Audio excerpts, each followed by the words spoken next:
Hey guys, welcome to lesson 715 day 1. This is slightly different because I don't have a note sheet for today's lesson, but I'm just going to talk a little bit about radians, what they are, and then how to convert between radians and degrees. So on this Desmos activity that we did today, they had a really great video showing you what radians are. So we can go ahead and watch that here. So as you can see, this line that was the radius was moved and placed on the outer edge of the circle. Okay, and that one radius around the circle represented 1 radian. It's important to note that a radian is not some specific number or length. It's really more of a ratio between the length of a radius of a circle and the outer edge or the entire circumference of the circle. So as your circle changes in size, as your circle gets bigger or smaller, your radian measure will also get bigger or smaller. But, you know, where it lands or how much of the circle that it takes up will always remain constant. So again, a radian is nothing but the radius, like 1 radius length on the outer edge of the circle.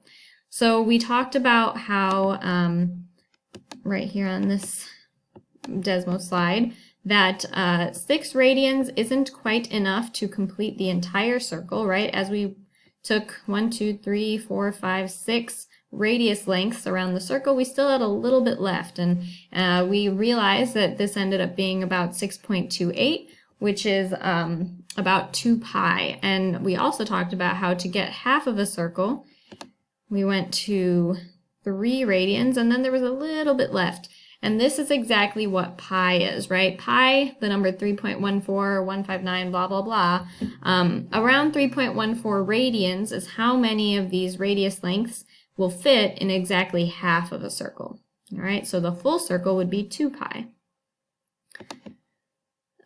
So let's go ahead and talk then about how to convert between radians and degrees. So on this page, it says here that when you are moving from degrees to radians, you have to multiply the degrees by pi over 180 to figure out the number of radians, okay? So the reason we multiply by pi over 180 is because that's like a conversion factor. It's like when we're, you know, converting between pounds and kilograms or something like that.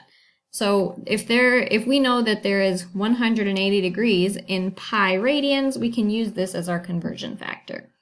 So we're going to talk about a couple of examples of this, but also I want to show you that if you're going backwards from radians to degrees, then you follow this direction, right?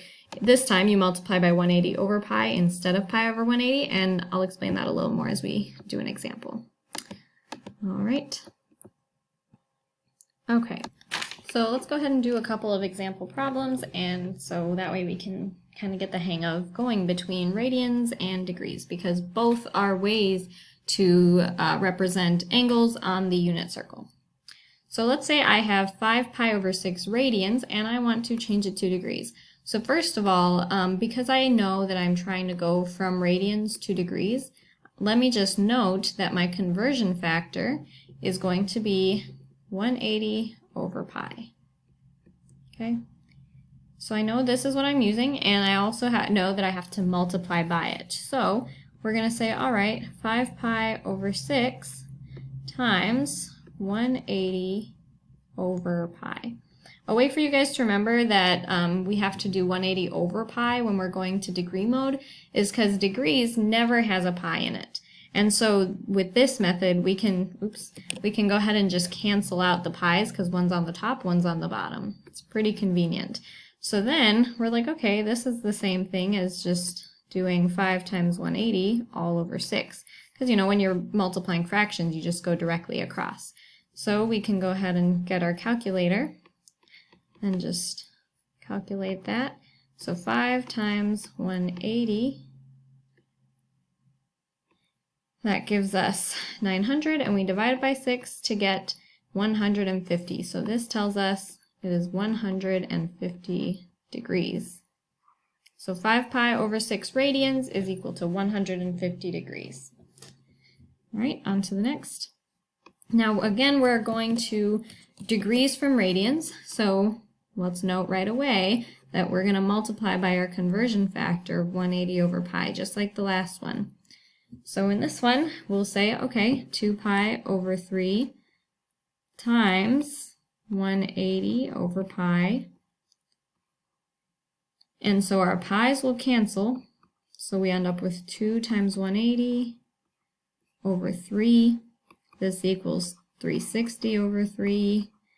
So this gives me 120 degrees. I didn't get the calculator because these numbers were a little easier. All right, and that is it for converting from radians to degrees. So now that we've done 2 examples of radians to degrees, we'll do 2 examples of going from degrees to radians. So because I'm going from degrees to radians, now I need to note that my conversion factor that I'm using is going to be pi over 180. Okay, remember how in the last 2 examples we did 180 over pi? Now it's pi over 180 because we want pi in our answer. So we simply take 240, multiply it by pi over 180.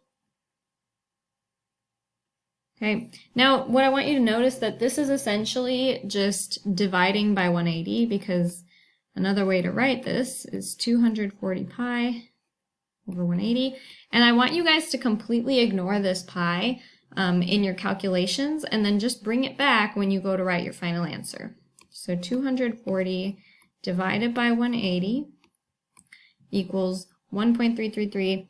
But you don't want this decimal answer. What we need is a fraction. So to get a fraction, you just press the math button, and where it says frac, that means fraction. Press enter, enter, and you get 4 over 3.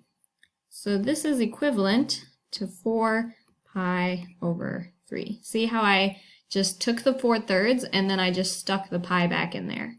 Okay, that is how I want you guys to do it. So 240 degrees is equivalent to 4 pi over 3 radians. All right, let's do one more example.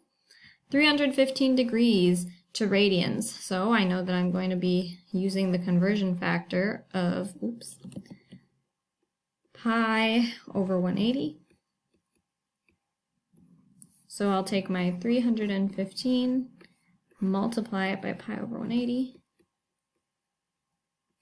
Okay, now essentially that just means that I'm doing 315 divided by 180. That's 1.75. Do math frac. 7 over 4 is my fraction answer, so I'll get 7 over 4 pi, or just like we wrote in the last one, this is how I prefer that you write your answers. 7 pi over 4. Go ahead and give the open math problems a try and let me know if you get stuck.